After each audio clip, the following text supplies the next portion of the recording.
సినీ నటుడు పోసాని కృష్ణమురళి దాఖలు చేసిన క్వాష్ పిటిషన్లపై ఏపీ హైకోర్టు కీలక ఆదేశాలు జారీ చేసింది. విజయవాడ పోలీసులు నమోదు చేసిన కేసులో పీటీ వారెంట్ అమలు చేశామని రాష్ట్ర ప్రభుత్వం కోర్టుకు తెలియజేయగా ఈ కేసును రద్దు చేయాలన్న పోసాని పిటిషన్ను హైకోర్టు తోసిపుచ్చింది. విజయనగరం, గుంటూరు, అల్లూరి సీతారామరాజు జిల్లాల పోలీసుల కేసుల్లో 34 బిఎన్ఎస్ ప్రకారం నోటీసు ఇవ్వాలని కోర్టు ఆదేశించింది. విశాఖపట్నంలో నమోదైన మరో కేసు రద్దు చేయాలన్న పోసాని పిటిషన్పై విచారణ వచ్చే వారానికి వాయిదా పడింది.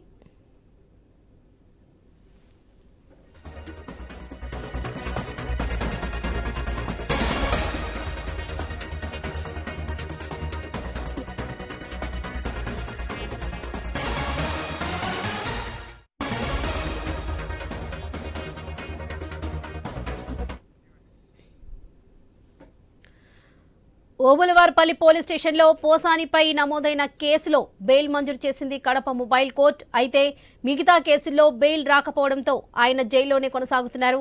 ఇక పోసాని బెయిల్ పిటిషన్పై కర్నూలు జేఎఫ్సీఎం కోర్టులో రేపు విచారణ జరగనుంది. అయితే కస్టడీ పిటిషన్పై తీర్పును రిజర్వ్ చేసింది జేఎఫ్సీఎం కోర్టు.